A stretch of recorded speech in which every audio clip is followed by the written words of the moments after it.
Mga pagbasa ng mga salita ng makapangyarihang Diyos. Paglalantad sa mga Antikristo. Ikawalong item. Hinihimok nila ang iba na sa kanila lang magpasakop, hindi sa katotohanan o sa Diyos. Unang bahagi.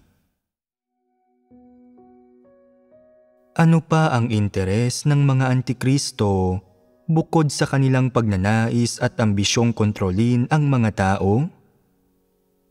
Wala naman talaga. Hindi sila masyadong interesado sa anumang bagay. Kung ginagawa man ng bawat tao ang nararapat na tungkulin, kung naisa sa ayos man ng angkop ang mga tauhan, kung mayroon mang sino mang gumagambala at nanggugulo sa gawain ng iglesia, kung umuusad man ng maayos ang bawat aspekto ng gawain ng iglesia, aling bahagi ng gawain ang may problema, aling bahagi ang mahina pa rin, aling bahagi ang hindi pa napag-iisipan, kung saan hindi nagagawa ng maayos ang gawain, hindi isinasangkot ng mga Antikristo ang kanilang sarili sa anumang gayong mga bagay, ni hindi sila nagtatanong tungkol sa mga ito. Wala silang pakialam kailanman sa mga ito. Hindi nila ginagawa ang konkretong gawaing ito. Halimbawa, gawaing pagsasalin, gawaing pag-edit ng video, gawaing paggawa ng pelikula, gawaing nakabatay sa teksto, gawain ng pagpapalaganap ng ebanghelyo at iba pa.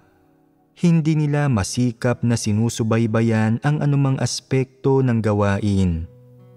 Hanggat hindi naaapektuhan ng isang bagay ang kanilang kasikatan, pakinabang o katayuan, para bang wala itong kinalaman sa kanila.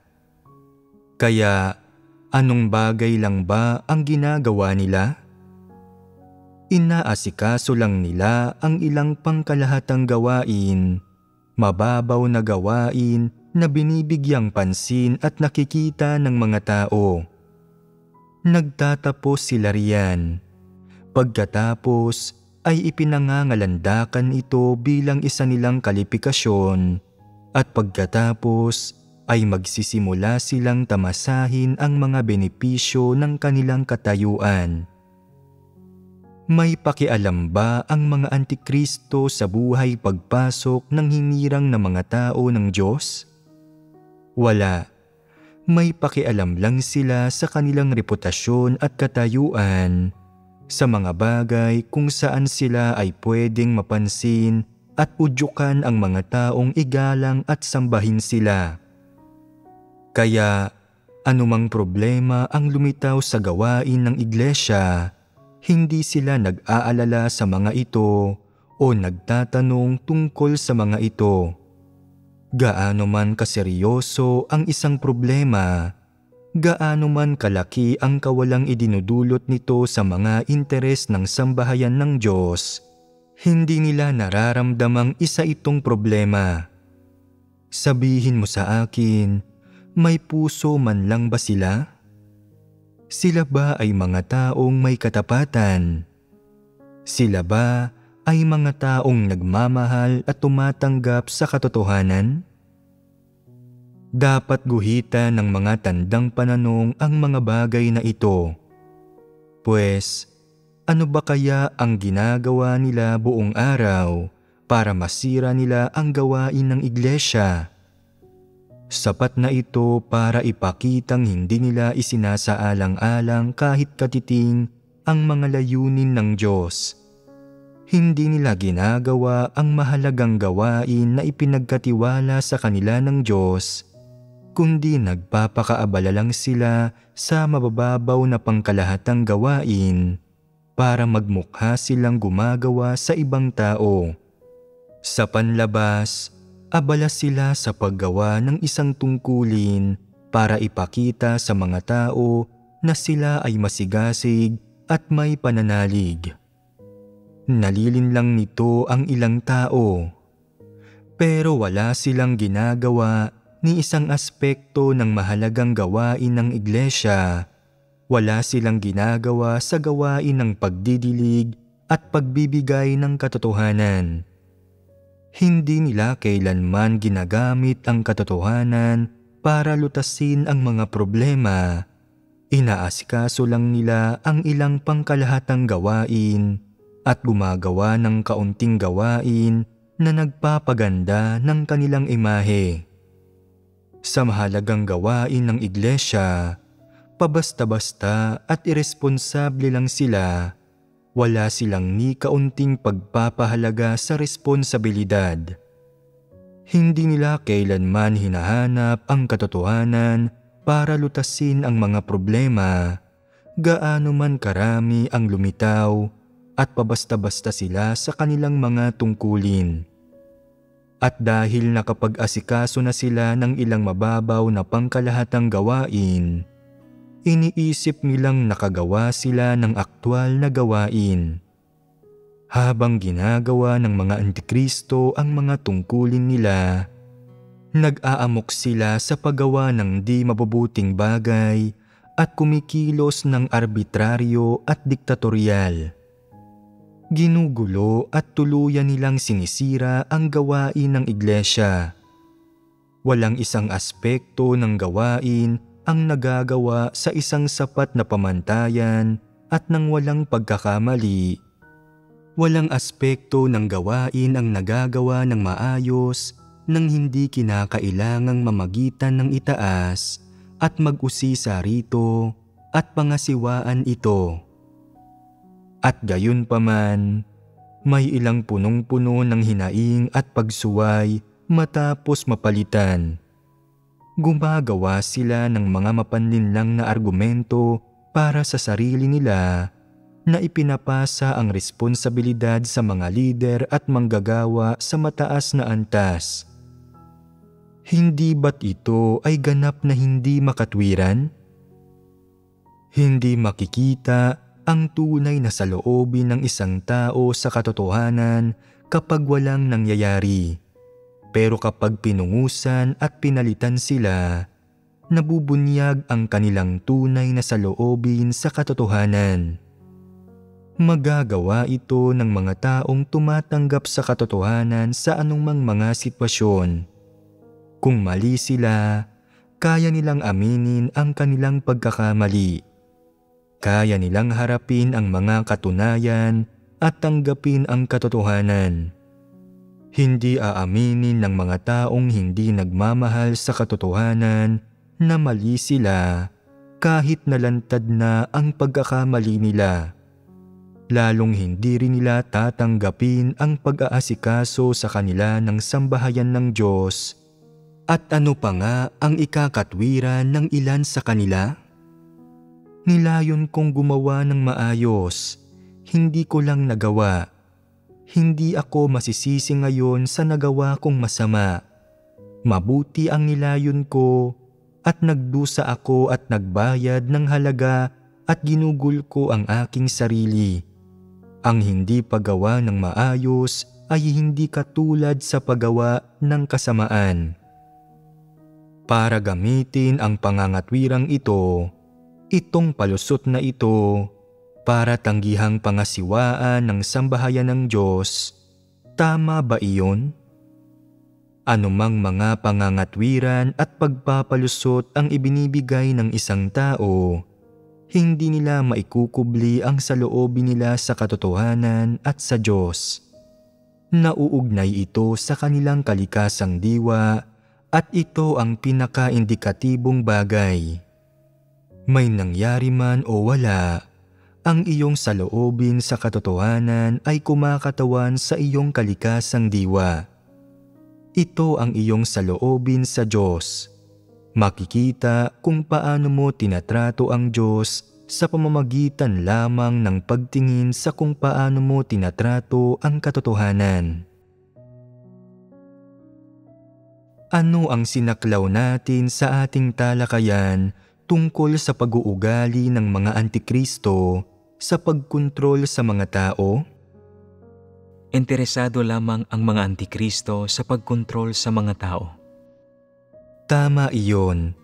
Ang mga taong partikular na mayabang at may partikular na pagmamahal sa katayuan ay may sapat na interes sa pagkontrol sa mga tao. Hindi positibo ang interes na ito. Isa itong pagnanais at ambisyon. Negatibo ito at nakasisira ito. Bakit magiging interesado sila sa pagkontrol sa mga tao? Mula sa isang objektibong perspektiba, lito ang kalikasan nila pero may isa pang dahilan. Ang mga taong kumokontrol sa iba ay may espesyal na pagkahilig at pagkagiliw sa katayuan, kasikatan, pakinabang, labis na pagmamalaki at kapangyarihan. Pwede ko ba itong sabihin ng ganyan? At hindi ba't katulad ng kay Satanas ang espesyal na pagkahilig at pagkagiliw na iyan? Hindi ba't iyan ang diwa ni Satanas? Buong araw na pinag-iisipan ni Satanas kung paano ililigaw at kokontrolin ang mga tao. Araw-araw, itinuturo nito sa mga tao ang mga nakalilinlang na ideya at pananaw sa pamamagitan man ng pagtuturo at edukasyon o sa pamamagitan ng tradisyonal na kultura o sa pamamagitan ng agaham, matayog na kaalaman at mga katuruan, at habang mas itinuturo nito ang mga bagay na ito sa mga tao, mas sinasamba nila ito. Ano ang layunin ni Satanas sa pagtuturo ng mga bagay na ito sa mga tao? Kapag nagawa na nito ito, tataglayin ng mga tao ang mga ideya nito. Tataglayin nila ang mga filosofiya at paraan ng pag-iral nito. Katumbas ito ng pag-uugat ni Satanas sa puso ng mga tao.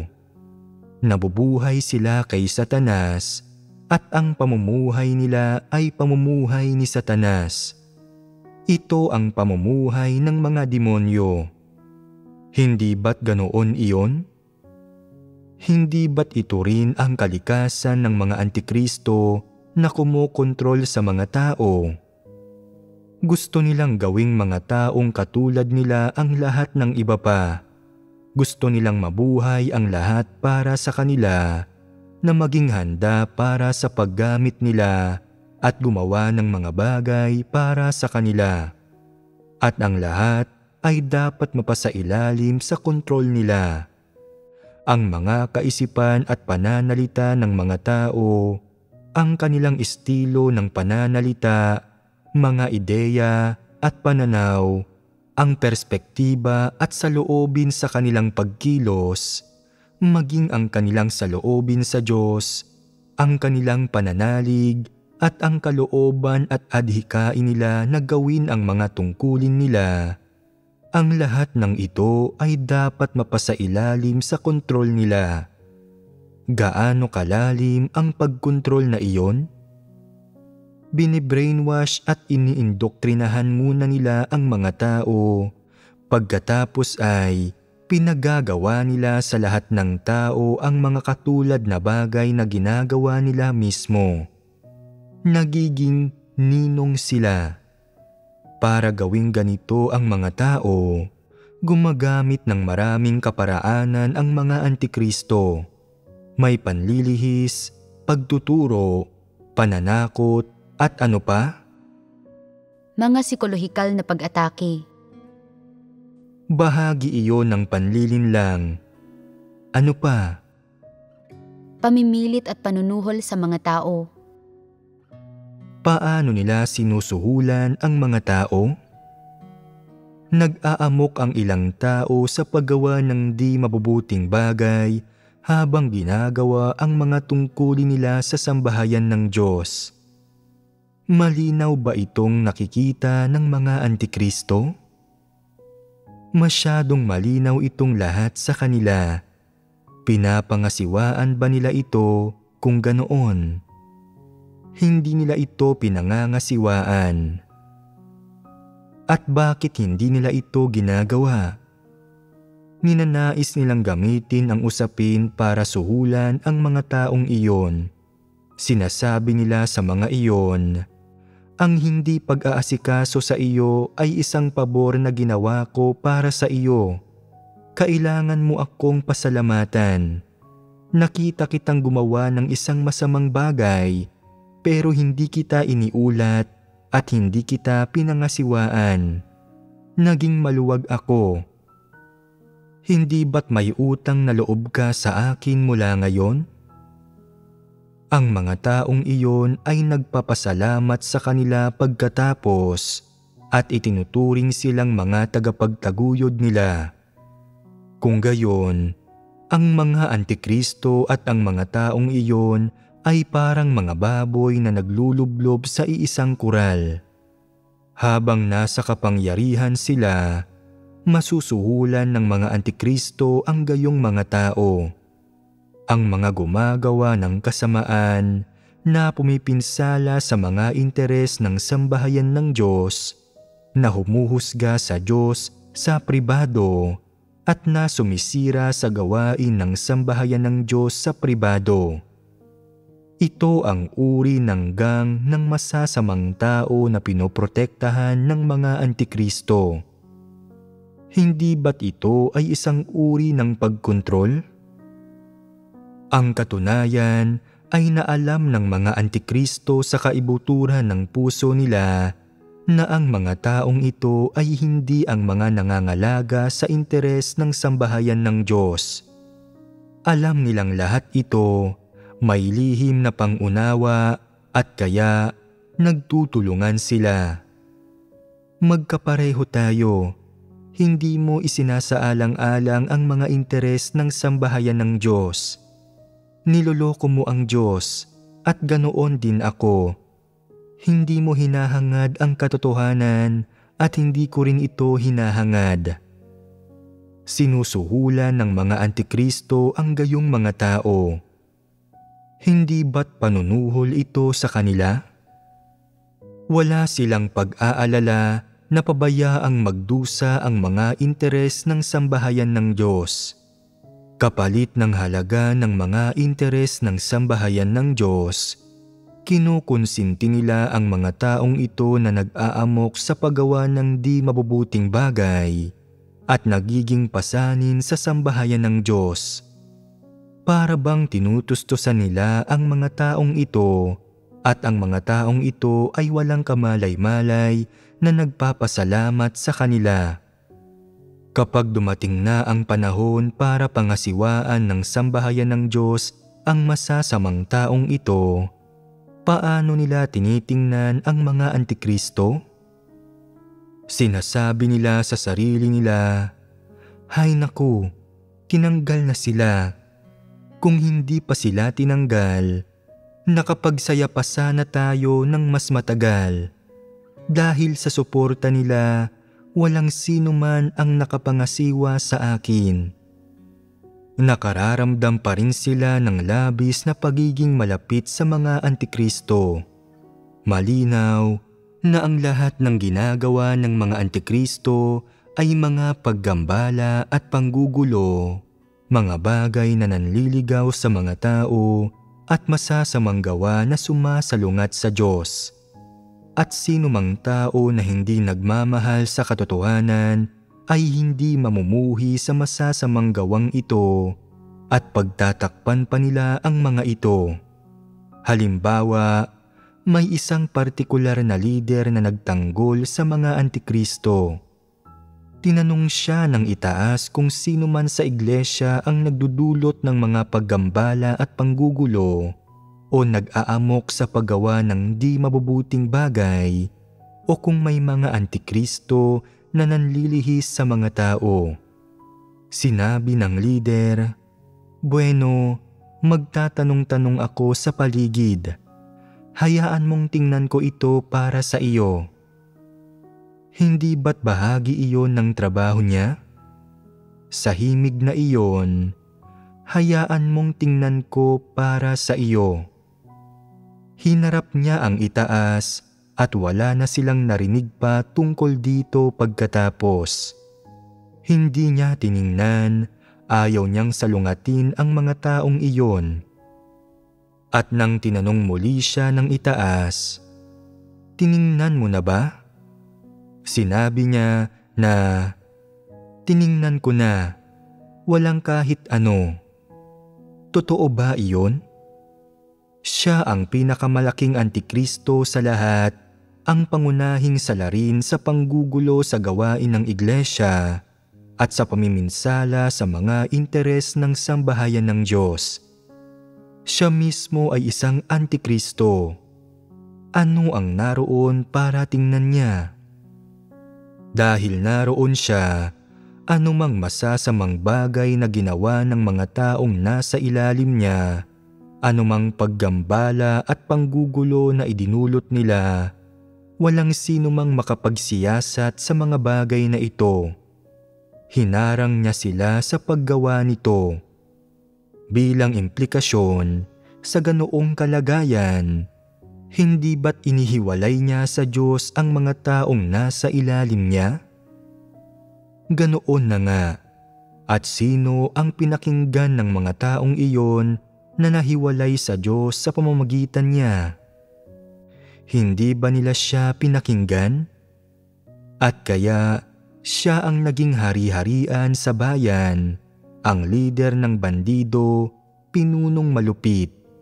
Napasailalim niya sa kanyang kontrol ang mga taong iyon. Anong kaparaanan ang ginamit niya? Nilinlang niya ang itaas at dinaya niya ang mga nasa ilalim niya. Sa mga taong nasa ilalim niya, sinuhulan niya ang mga ito at sinabihan ng mga kaaya-ayang salita, at sa itaas, gumamit siya ng panlilinlang. Hindi niya ipinaalam sa itaas ang nangyayari sa ibaba. Wala siyang sinabi sa itaas tungkol dito at gumawa rin siya ng huwad na kaanyuan. Anong huwad na kaanyuan ang ginawa niya? Sinabi niya sa itaas, "May isang tao sa ating iglesia na iniuulat ng lahat ng mga kapatid na may mababang pagkatao, na sobrang malisyoso at na walang kakayahan sa anumang tungkulin. Ano ang masasabi mo? Maaari ko ba siyang pangasiwaan?" Ang marinig siyang sabihin ito, malinaw mula sa mga pagpapamalas ng taong iyon na siya ay isang masamang tao na dapat pangasiwaan. Kaya sinabi ng itaas, "Kung ganoon, pwede mo siyang pangasiwaan. Pinangasiwaan mo na ba siya?" Sinabi niyang, "Pinangasiwaan namin siya noong nakaraang buwan at pinaalis." Ang mga katunayan ba ay totoo talaga gaya ng sinabi niya? Ano ba talaga ang nangyari pagkatapos ng mas detalyadong pagtatanong? Hindi niya nakasundo ang taong iyon. At may dahilan kung bakit hindi sila nagkasundo. Hindi gumawa ng aktwal na gawain ang lider na ito at palagi siyang bumubuo ng mga gang at maliliit na grupo mula sa mga kapatid. Ipinakita niya ang mga pagpapamalas ng isang antikristo at ang taong iyon ay may pagkilati sa kanya at iniulat at isiniwalat ang mga problemang iyon.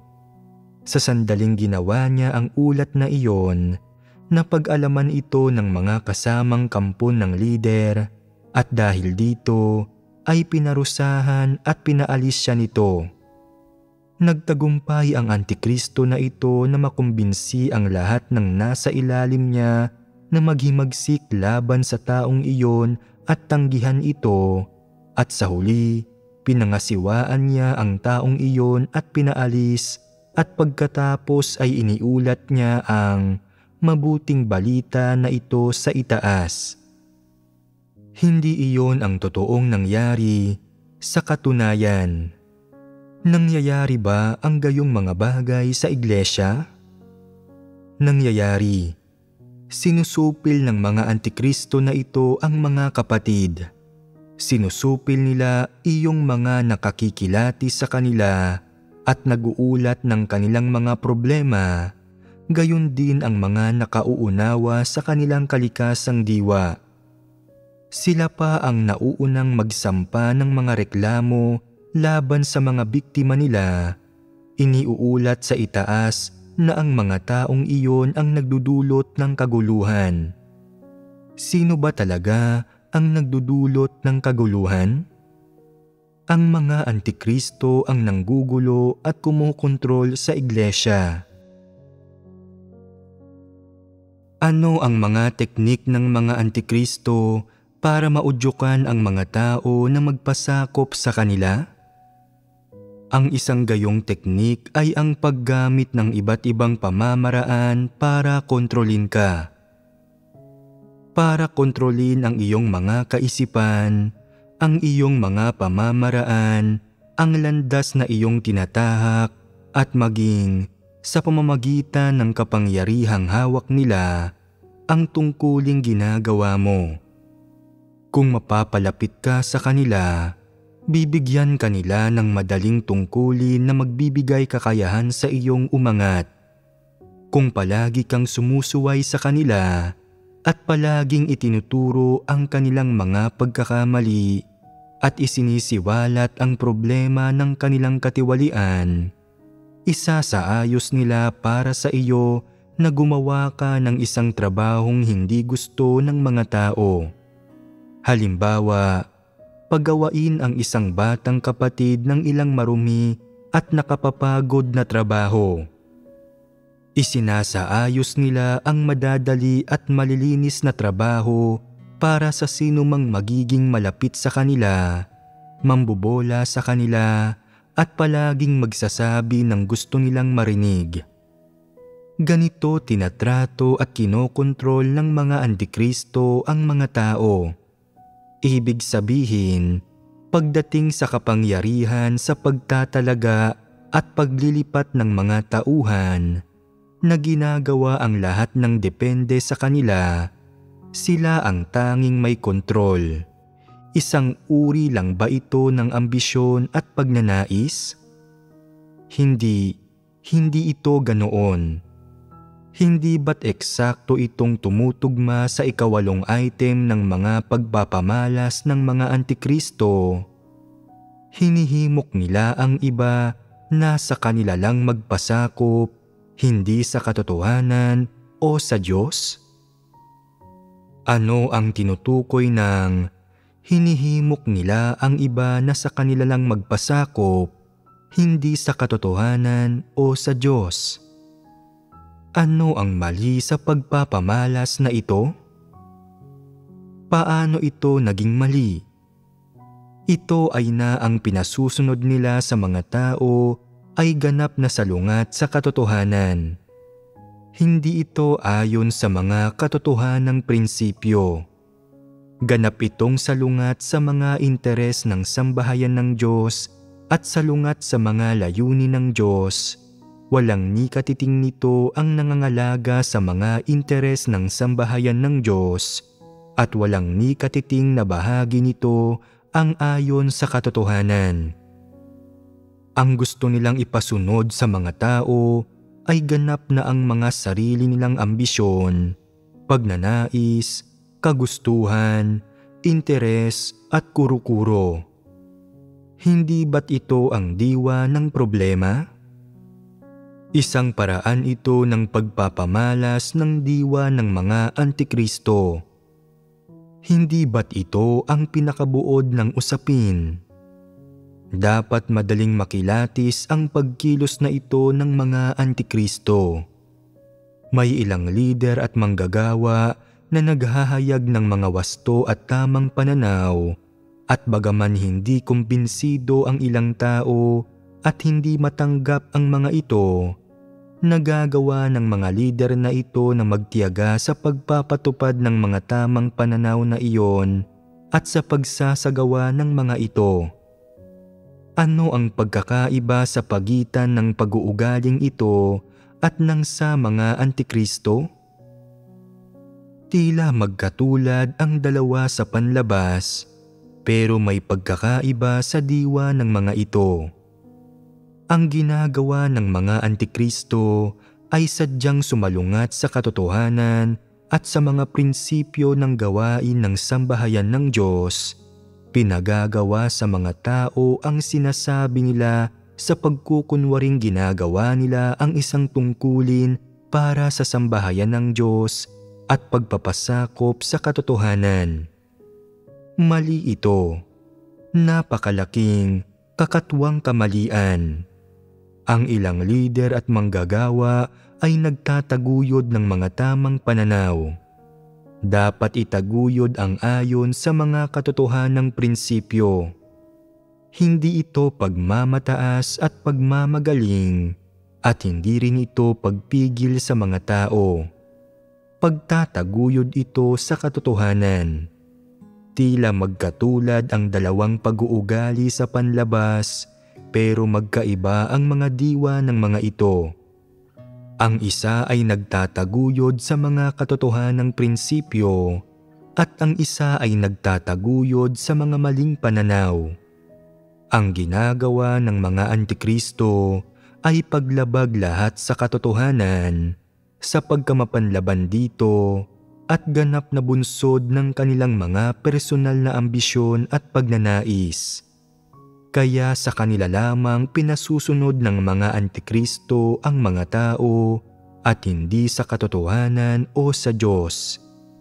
Iyon ang pinakabuod ng item na ito. Ang pinag-usapan natin ngayon lang ay isang kinikilalang katunayan. Ano ang tinutukoy rito ng mga pagnanais at ambisyon? Tumutukoy ang mga ito sa ilang taong hindi gumagawa ng mga halatang bagay na gagawin ng isang antikristo, pero mayroon pa rin ng mga tendensiyang ito. Mayroon sila ng mga tendensiya at pagpapamalas na ito, ibig sabihin, mayroon sila ng mga pagnanais at ambisyon na ito. Anumang grupo sila kabilang, gusto nilang palaging inuutusan ang mga tao tulad ng isang opisyal. Ikaw, gumawa ka ng pagkain. Ikaw, abisuhan si ganito at si ganyan. Magsikap ka sa tungkulin mo at magkaroon ng higit na katapatan. Nakamasid ang Diyos. Kailangan ba nilang sabihin ang mga bagay na iyon? Anong uri ng tono iyon? Sino sila para palaging umasta na parang isang Panginoon at Amo? Wala silang halaga, gayunpaman ay nangangahas silang magsabi ng gayong mga bagay. Hindi ba't iyon ay kawalan ng katwiran? Pwedeng sabihin ng ilan na mga hangal sila. Pero hindi sila mga ordinaryong hangal. Mga espesyal sila. Espesyal paano? Kapag nakikipagtalo o pinag-iisipan nila ang isang usapin kasama ang sinuman, tama man sila o hindi, dapat silang manaig sa huli. Tama man sila o hindi, dapat nasa kanila ang huling salita na sila ang mamahala at gagawa ng mga desisyon. Anuman ang katayuan nila, ninanais nilang gumawa ng mga desisyon.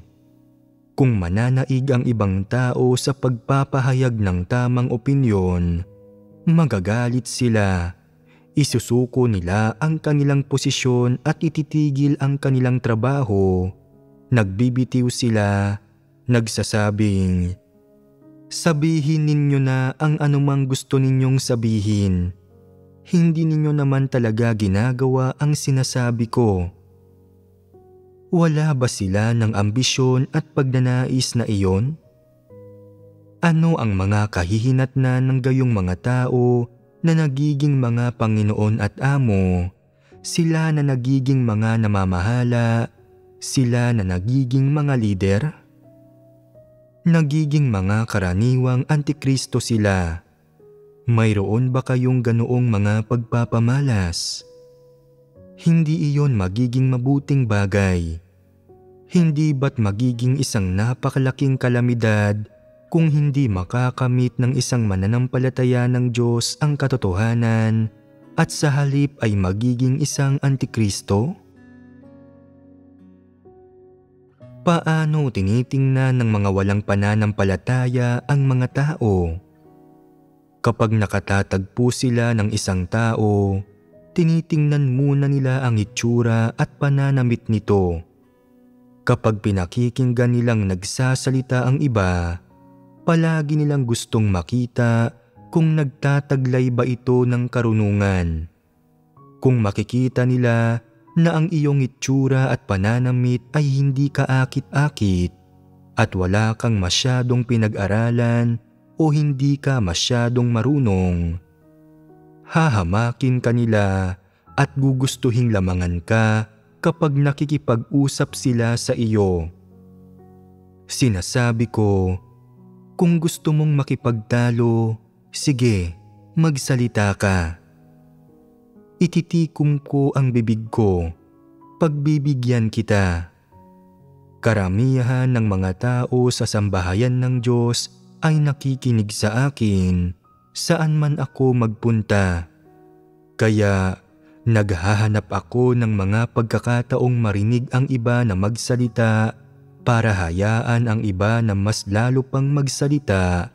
Sinisikap kong hayaan ang lahat na magsalita mula sa puso at magsalita tungkol sa mga paghihirap sa kalooban nila at sa kaalaman nila.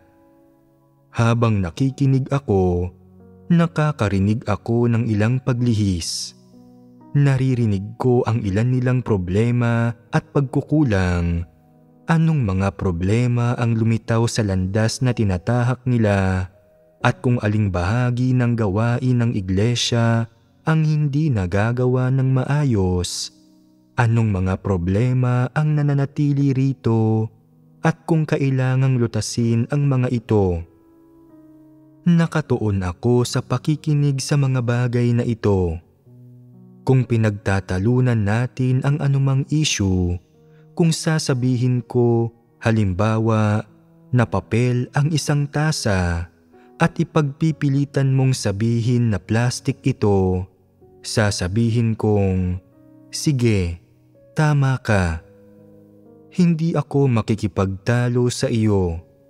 Iniisip ng ilang tao, kung tama ka, bakit hindi ka makipagtalo?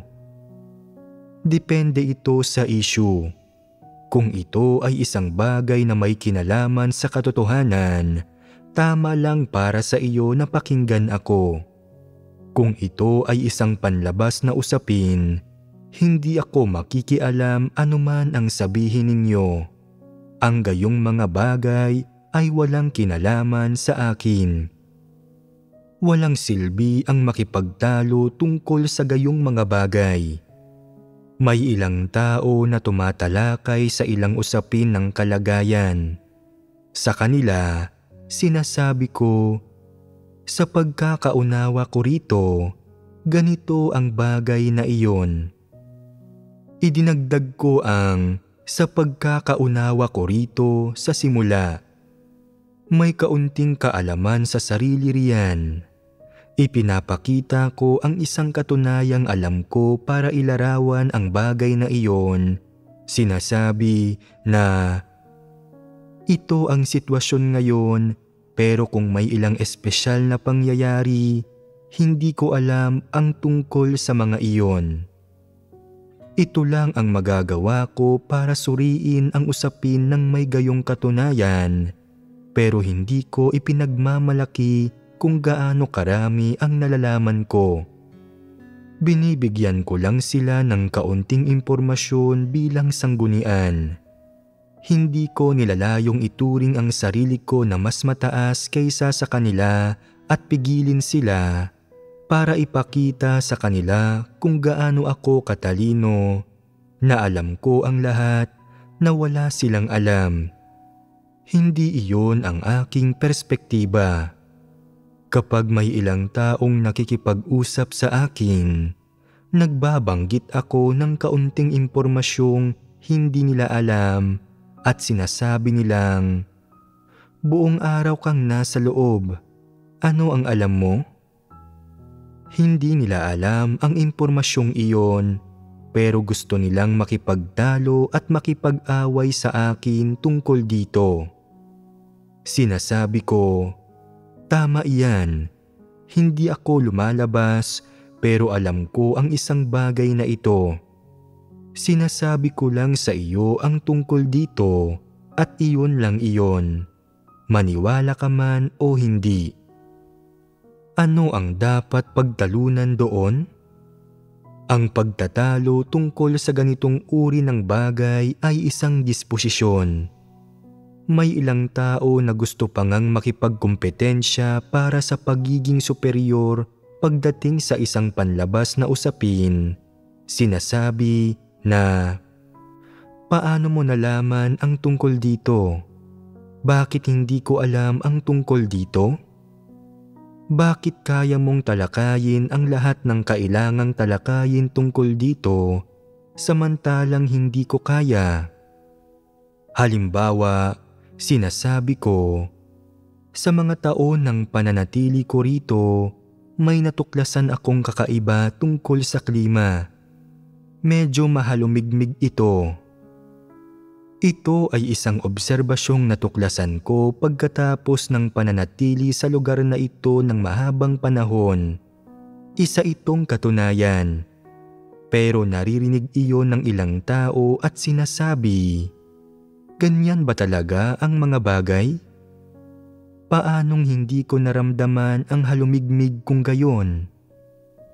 Dahil lang hindi mo naramdaman ang halumigmig, hindi ibig sabihin niyon na hindi ito mahalumigmig. Hindi ka lang dapat basta bumatay sa nararamdaman mo. Dapat kang bumatay sa datos. Nagbibigay ng maraming detalye ang mga pang-araw-araw na pagtataya ng lagay ng panahon, at sa sandaling sapat na ang nakita mo, malalaman mo na sa katunayan ay mahalumigmig dito. Hindi ito isang bagay na inisip ko lang at hindi ako nagsasalita batay sa isang pakiramdam. At bakit ganoon? Palaging may lumot sa mga malilim na base ng pader sa buong taon. Sa Tagsibol, may ilang lugar na hindi ako mangangahas lakaran, masyadong madulas ang mga ito. Ang obserbasyong ito ay nagmula sa akin na napagdaraanan ito, nararanasan ito, nakikita ito ng sarili kong mga mata at personal na nararamdaman ito. Ang pagsasalita ng ganito ay hindi labag sa mga katunayan. Tama ba? Pero may ilang tao na humahamon sa akin sa mga bagay na ito kapag nakikipag-usap sila sa akin. Sinasabi kong, "Mahalumigmig dito," at sinasabi lang nila na hindi. Hindi ba't mga tao silang may magulong pag-iisip? Ang ilang pahayag ay ginawa batay sa realidad dahil ang mga ito ay nagmula sa karanasan at hindi bunga ng imahinasyon. Bakit nasabi kong hindi mga imahinasyon ang mga ito? Dahil inilalatag ng mga ito ng malinaw, lubusan at sistematiko ang mga detalye. At kapag nakita at naranasan ng isang tao ang inilarawan sa mga pahayag na iyon, eksaktong tumutugma ito sa mga nasabi. Hindi ba't tumpak ang mga pahayag na iyon? Pero kahit na sa mga tumpak na pahayag na ito, may ilang tao na palaging nakikipagtalo at nakikipagtalo sila sa akin sa ganitong paraan. Para saan sila nakikipagtalo? Mortal na labanan ba ito? Nakikipaglaban ba sila para sa buhay nila? Hindi sila nakikipagtalo para roon, Gusto lang nilang makipagkumpetensya sa kung sino ang mas nakakaalam. Gusto lang nilang makipagtalo. Isa itong disposisyon. Paano sa palagay mo dapat tratuhin ang gayong mga tao? Kailangan ba nilang mailantad at makipagtalo hanggang sa namumula ka na sa galit? Walang silbing makipagtalo sa gayong mga kaignoranteng tao. Nakabababa ito. Hayaan mo lang sila. Hindi ba sapat iyon? Ano ang silbi ng pakikipagtalo sa gayong mga hangal at padalos-dalos na tao? Kung may argumento o debate dahil hindi nauunawaan ng isang tao ang ilang usaping may kinalaman sa katotohanan, ayos lang iyon. Pero hindi ba't kahangalan ang makipagtalo tungkol sa mga panlabas na gawaing ito? Ang disposisyon ng mga antikristo, pangunahin, ay ang hindi pagtanggap sa katotohanan, ang pagiging mayabang at mapagmagaling, ang pagiging tutol sa katotohanan. Hindi man lang tinatanggap ng mga antikristo ang anumang tamang salita o mga komento at kasabihan na ayon sa mga katunayan, at sasaliksikin nila ang mga ito at makikipag-alitan at makikipagtalo sa iyo tungkol sa mga ito, at wala iyong sinasabing katotohanan. Hindi ba't iyon ay isang disposisyon? Anong disposisyon ito? Kayabangan. Ang ibig nilang sabihin ay nauunawaan mo lang ng kaunti ang katotohanan, hindi ba? Hindi mo nauunawaan ang mga panlabas na usapin, kaya tama lang na makinig ka sa akin tungkol sa mga ito. Huwag ka nang masyadong magsalita. Ginagalit talaga ako nito. Ang mga panlabas na gawaing ito ay hindi sa iyo para pangasiwaan. Sa mga responsibilidad mo, sa pagsasabi ng katotohanan, makikinig ako sa iyo. Pero tigilan mo ang pagsasalita tungkol sa mga panlabas na bagay na ito. Manahimik ka, pwede? Hindi mo pa kailanman naranasan ang mga bagay na ito, kaya ano ang alam mo? Kailangan mong makinig sa akin. Sa lahat ng bagay, pinakikinig nila ang mga tao sa kanila. Gusto nilang sakupin ang lahat nang hindi tinitingnan kung sino ito. Anong disposisyon iyon? Mayroon bang anumang katwiran dito?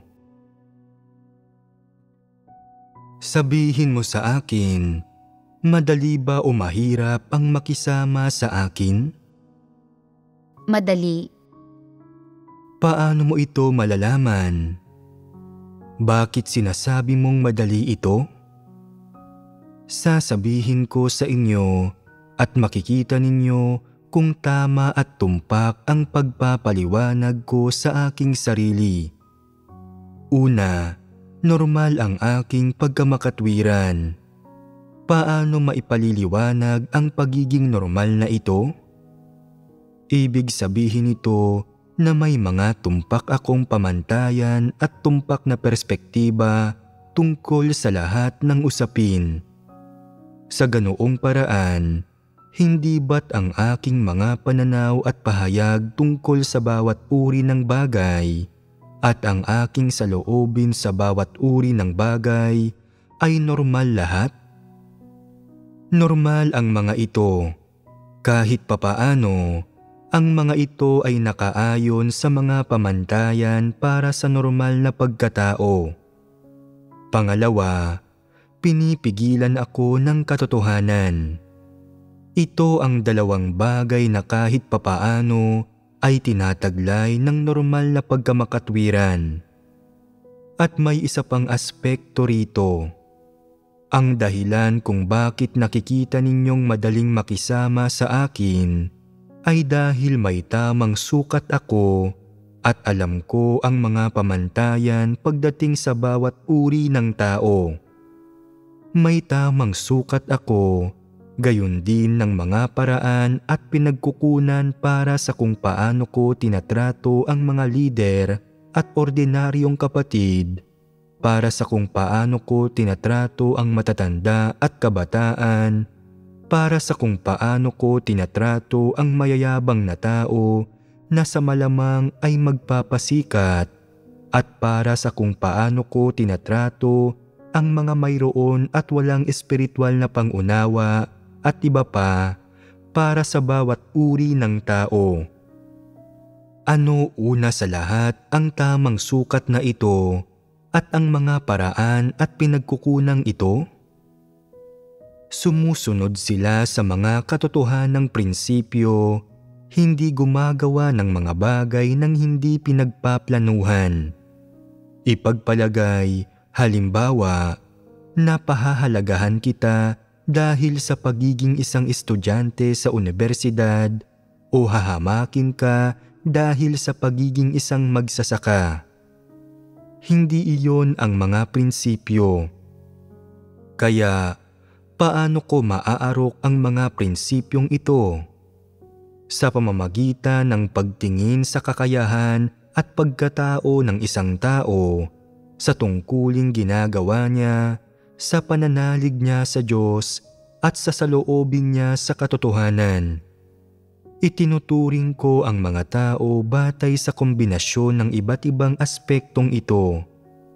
May isa pang dahilan kung bakit nakikita ninyong madali akong pakisamahan, na isang bagay na marahil ay may maraming kurukuro ang mga tao at hindi nila magawang tanggapin. Iniisip nilang, may katayuan ka, pero bakit parang isang tao kang walang katayuan? Hindi mo iginigiit ang iyong katayuan. Hindi ka umaastang mataas at makapangyarihan. Sa isip ng mga tao, iniisip nilang dapat kanilang tingalain. Pero bakit kapag nakikita ka ng mga tao, naiisip nilang mas angkop na ituring ka mula sa parehong antas o maging ang maliitin ka? At kaya, iniisip nilang madali akong pakisamahan at nagre-relax sila. Hindi ba't ganoon iyon? Ganoon iyon. Dahil dito, iniisip nilang hindi ako dapat katakutan at ang pakisamahan ako sa ganitong paraan ay napakainam.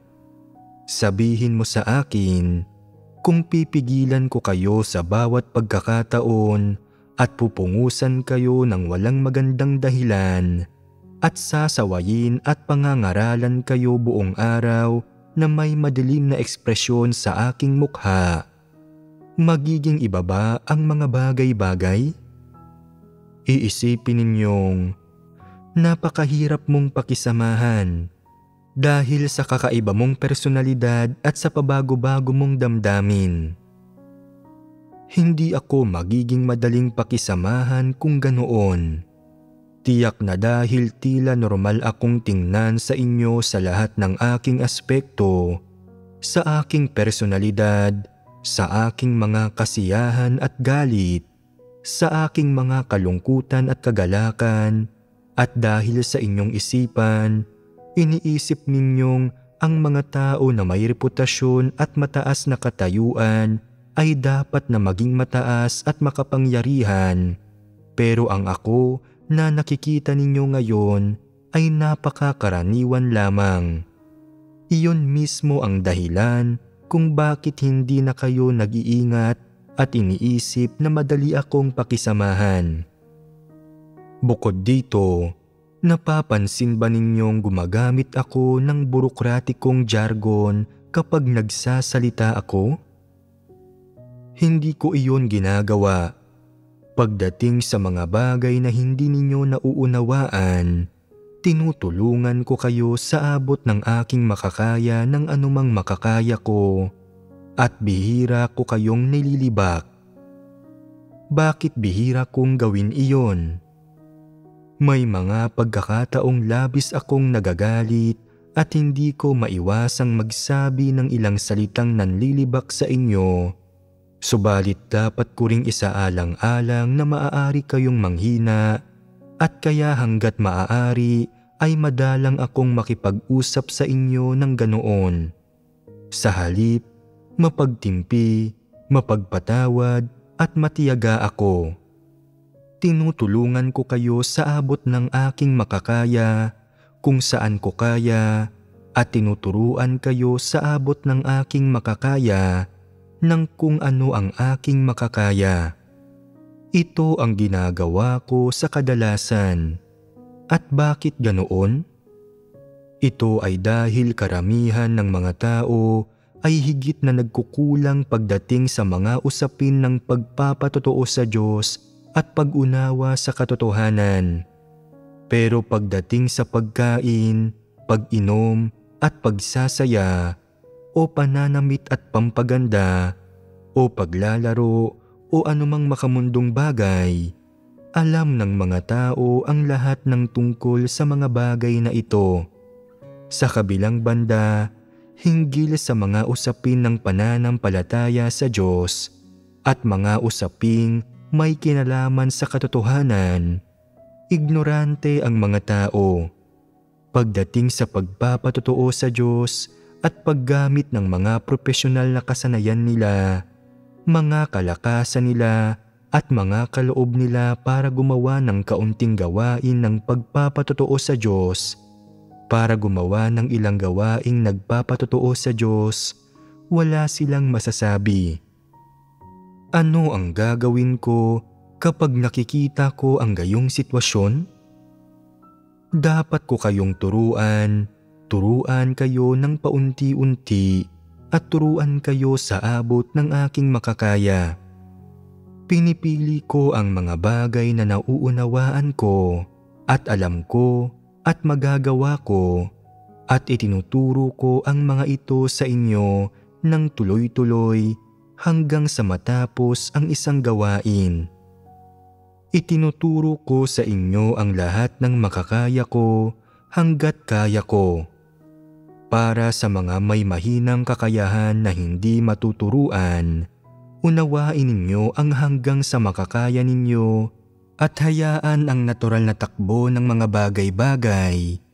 Hindi ko kayo pupuwersahin. Sa huli, may ilang nagsasabi, kaming mga nakauunawa sa isang propesyon ay nalupig ng isang ordinaryong tao. Kaming may kaalaman sa larangang ito ay walang magawang kahit ano at kailangan pa rin namin ang ordinaryong taong ito na turuan at tulungan kami para may magawa kami. Labis itong nakakahiya.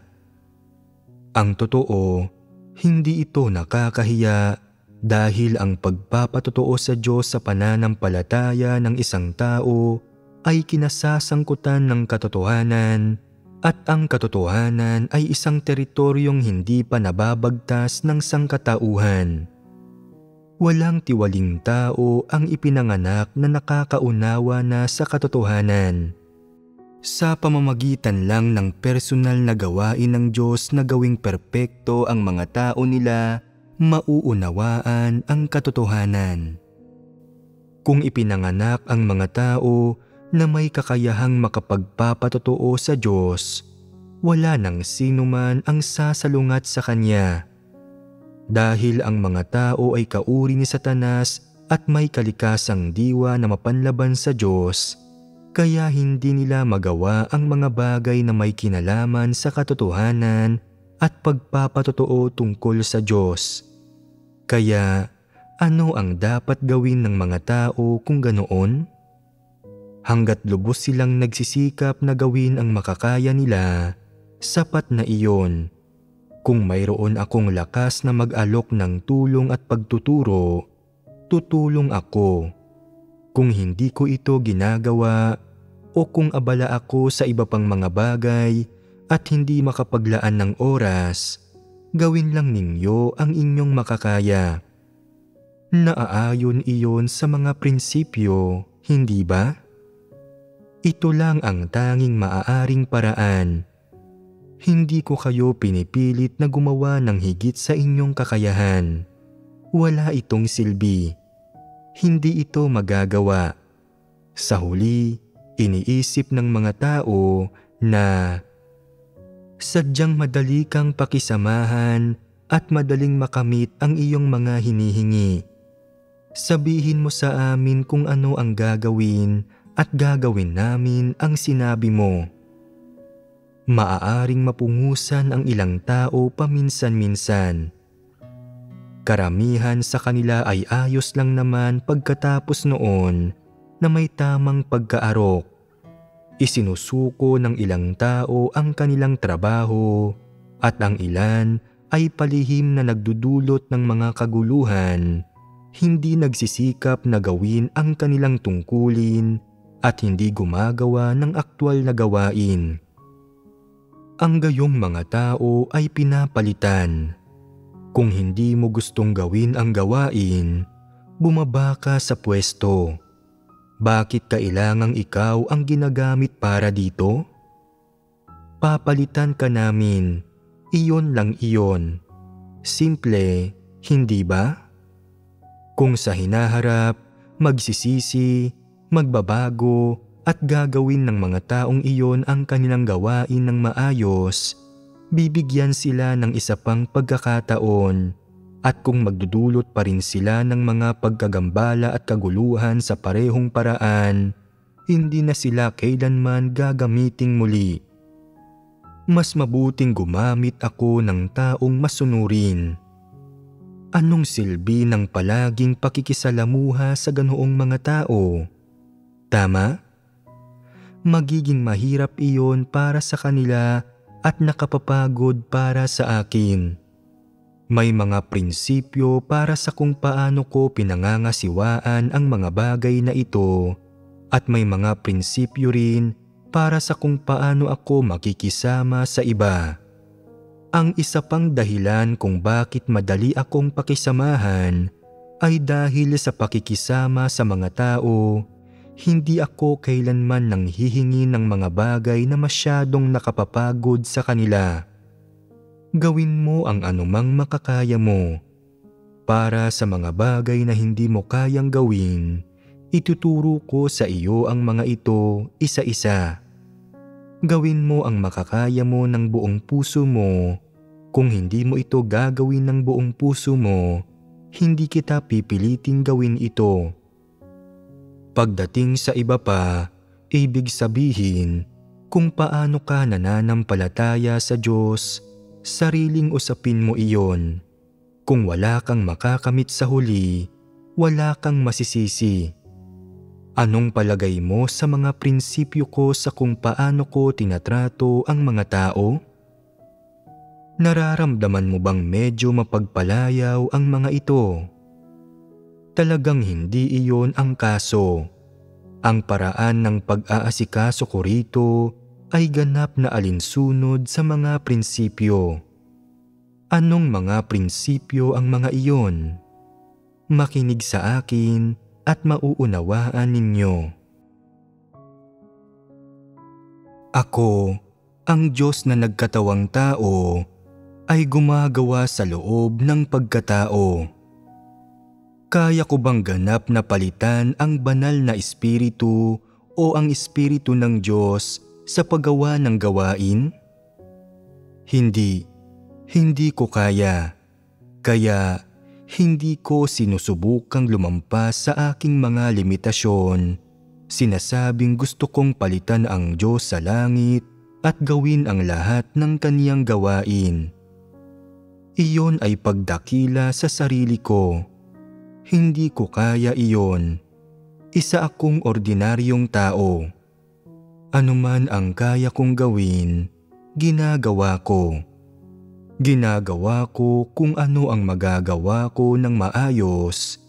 Ginagawa ko ito hanggang matapos at ginagawa ko ito ng maayos.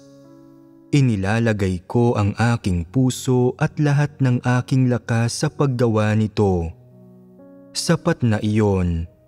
Iyon ang gawaing napupunta sa akin.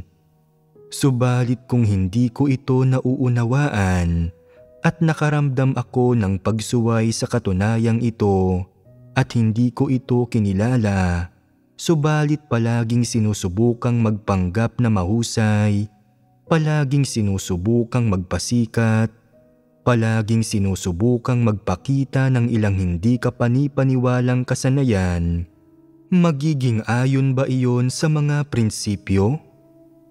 Hindi. Iniisip mo bang nauunawaan ko ang usaping ito? Nauunawaan ko, napakaayos. Ang saklaw ng kung ano ang masasabi ng katawang tao ng Diyos at kung anong gawain ang magagawa ng katawang tao ay ang saklaw ng gawain na kanyang ginagawa sa katawang tao. Higit pa sa saklaw na ito, ang mga taong lihim na nararanasan ang pagdidisiplina at pagpupungos ng Diyos at ang kaliwanagan at pagpatnubay ng banal na espiritu at maging ang pagkakaloob ng Diyos ng mga pangitain at kung sino ang peperpektuhin ng Diyos at kung sino ang ititiwalag niya at kung anong pananaw at saloobin mayroon ang Diyos tungkol sa lahat ng tao. Ang mga bagay na ito ay gawaing lahat ng Diyos. Kung may malapit kang pakikipag-ugnayan sa akin, nakikita ko rin ang mga bagay na ito. Subalit kahit paano ko man tingnan, gaano karami sa mga ito ang nakikita ko? May limitasyon sa bilang ng mga taong nakikita ko at ang bilang ng nakasasalamuha ko. Paano posibleng makasama rito ang bawat isang tao? Imposible iyon. Hindi ba't dapat na maging malinaw sa iyo ang bagay na ito? Sabihin mo sa akin, malinaw ba sa akin ang bagay na ito? Malinaw sa akin. Ito ang dapat gawin ng isang normal na tao.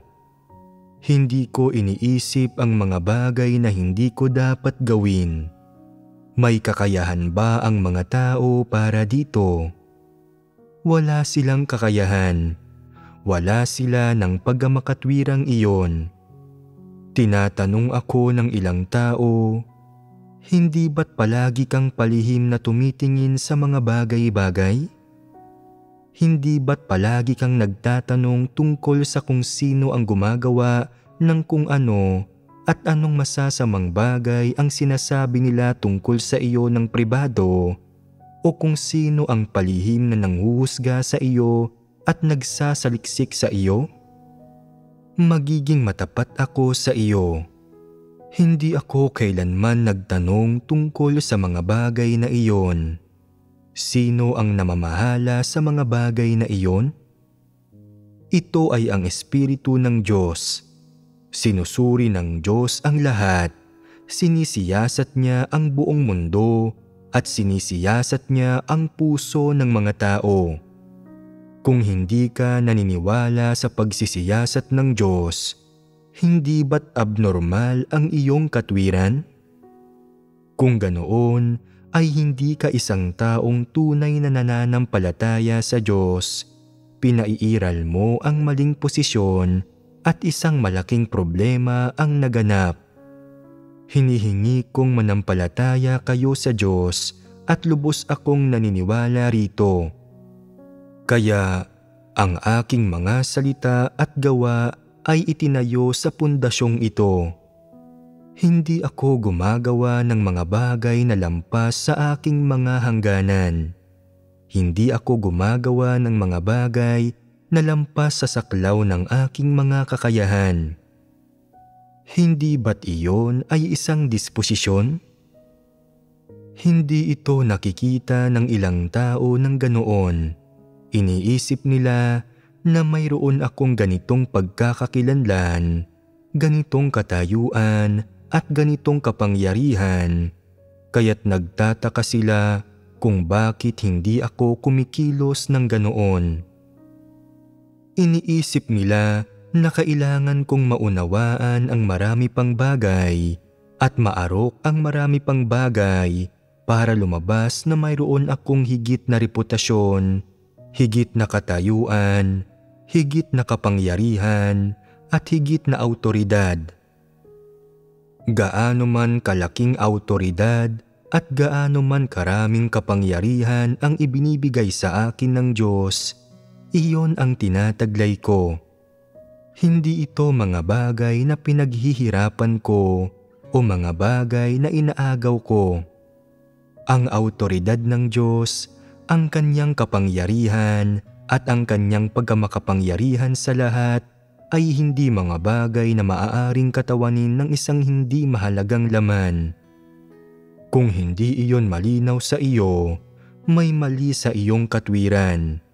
Kung hindi mo maunawaan ang bagay na ito pagkatapos ng maraming taon ng pananampalataya sa Diyos, masyado kang hangal at ignorante. Hindi ako nagtatanong ng tungkol sa maraming bagay. Subalit alam ko ba ang mga ito sa aking puso? Ano ang alam ko? Alam ko ba ang pangalan ng lahat? Alam ko ba kung ilang taon nang nananampalataya ang bawat tao sa Diyos? Hindi ko kailangang malaman ang mga bagay na iyon. Sapat na para sa akin na malaman ang mga kalagayan ng lahat, kung anong kulang sa lahat, ang antas kung saan nakamit nila ang buhay pagpasok, at kung anong mga katotohanan ang dapat marinig ng lahat at madiligan at matustusan. Ang malaman ang mga bagay na ito ay sapat. Hindi ba't ito ang napupunta sa akin? Para malaman kung ano ang napupunta sa akin, kung ano ang dapat kong sabihin at ang gawain na dapat kong gawin, hindi ba't pagkamakatwiran iyon? Paano nagkakaroon ng gayong pagkamakatwiran? Kung ang Diyos na nagkatawang tao ay wala man lang ng pagkamakatwirang ito, kung wala man lang siya ng pamantayang iyon sa pagsukat ng lahat ng bagay at lahat ng pangyayari, anong katotohanan ang kailangan niyang sabihin? Kung ang Diyos na nagkatawang tao ay makikipaglaban sa Espiritu ng Diyos at makikipagkompetensya sa Kanya para sa katayuan, hindi ba't may nangyaring mali? Hindi ba't mali iyon? Maaari bang maging ganyan ang mga bagay-bagay? Hindi. Iyon ay isang bagay na hindi kailanman maaaring mangyari.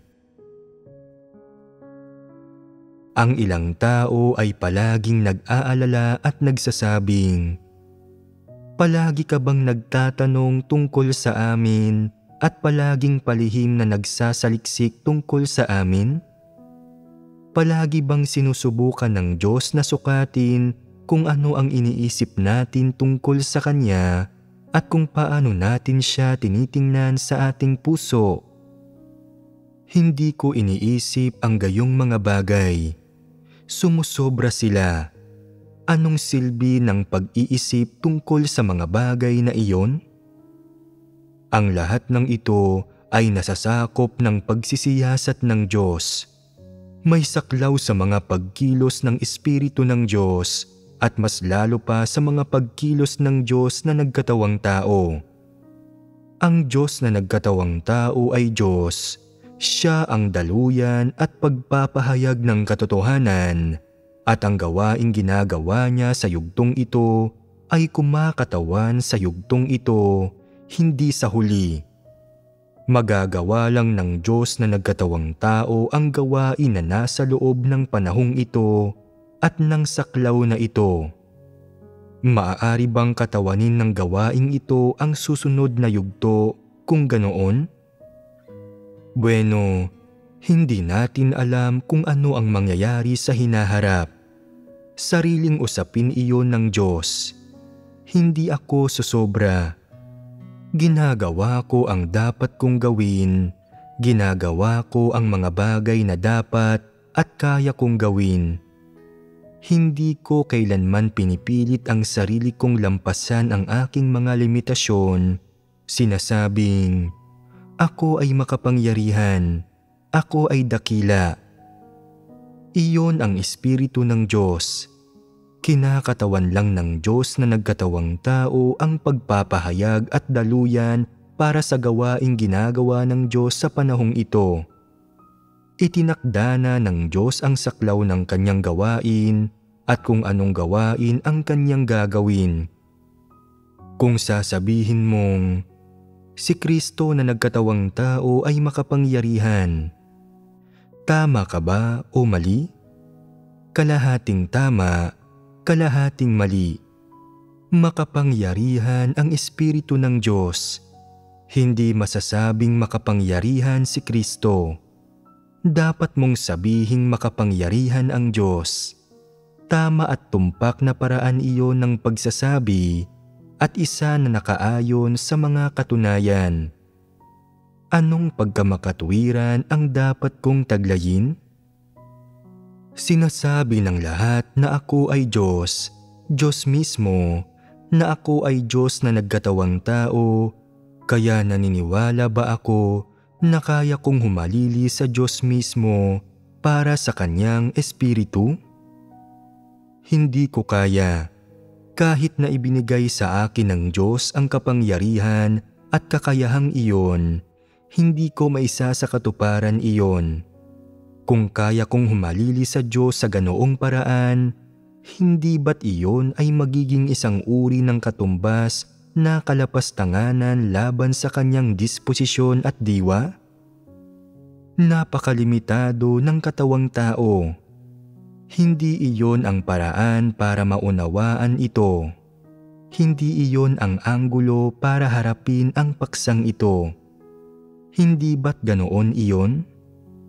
Kaya dahil tinataglay ko ang mga kaisipang ito, ang mga prinsipyong ito sa paggawa ng mga bagay at mga pagsasaalang-alang sa paggawa ng bawat bagay, hindi ako parang Diyos sa maraming tao at may ilan pa nga na bago sila makipag-ugnayan sa akin ay nagkikimkim ng ilang pantasya, imahinasyon at kuro-kuro na maingat at mapagmatiyag sa mga kilos nila at pagkatapos sa sandaling makita nila ako, iniisip nilang, tao lang siya, hindi ba? Walang nakatatakot sa kanya. Pagkatapos nito, kumikilos na sila ng walang pagpipigil. Nagiging mapangahas sila at nangangahas silang mag-amok sa paggawa ng di mabubuting bagay. Ano ang tawag sa kanila? Mga hindi mananampalataya. Kung nananampalataya ka lang sa Diyos na nagkatawang tao at hindi sa Espiritu ng Diyos, isa kang hindi mananampalataya. At kung nananampalataya ka lang sa Espiritu ng Diyos at hindi sa Diyos na nagkatawang tao, isa ka ring hindi mananampalataya. Ang Diyos na nagkatawang tao at ang Espiritu ng Diyos ay iisa. Iisa sila. Hindi sila nakikipaglaban sa isa't isa, lalong hindi sila hiwalay sa isa't isa, at mas lalong hindi na ang bawat isa ay ang sarili nilang katauhan. Iisa sila. Kaya nga lang, ay dapat harapin ng Diyos na nagkatawang tao ang kanyang gawain at ang Diyos mula sa perspektiba ng katawang tao. Iyan ang gawain ng katawang tao at wala itong kinalaman sa inyo. Gawain ito ni Kristo at wala itong kinalaman sa sangkatauhan. Hindi mo maaaring sabihin na kaya iniisip mo na isang ordinaryong tao ka rin. Sige, parehong uri tayo ng tao kung ganoon. Magkapareho lahat tayo. Ayos lang bang sabihin iyon? Isa itong pagkakamali. Sinasabi ng ilang tao na mukhang madali kang pakisamahan kaya huwag na tayong maging formal.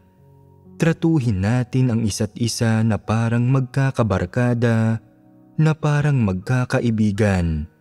Maging katapatang loob tayo ng isa't isa, maging magkaibigan tayo. Ayos lang ba iyon? Ang mga taong iyon ay walang espiritual na pangunawa. Sila ay mga hindi mananampalataya.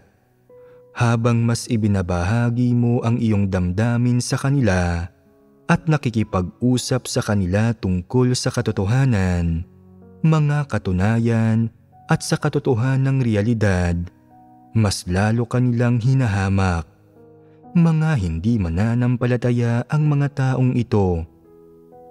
Habang mas nagsasalita ka tungkol sa malalalim na misteryo at nagsasabi ng mga slogan, doktrina at abstraksyon, at habang mas iginigiit mo ang iyong katayuan, nagpapasikat at nagpapakitang gilas, mas pinapahalagahan ka nila. Ang mga ito ay mga hindi mananampalataya.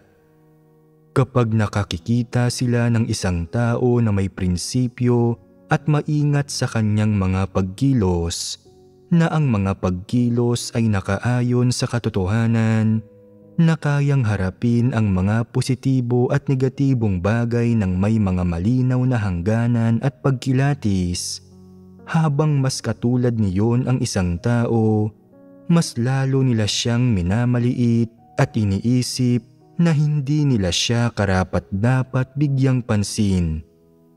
Ito ay mga hindi mananampalataya.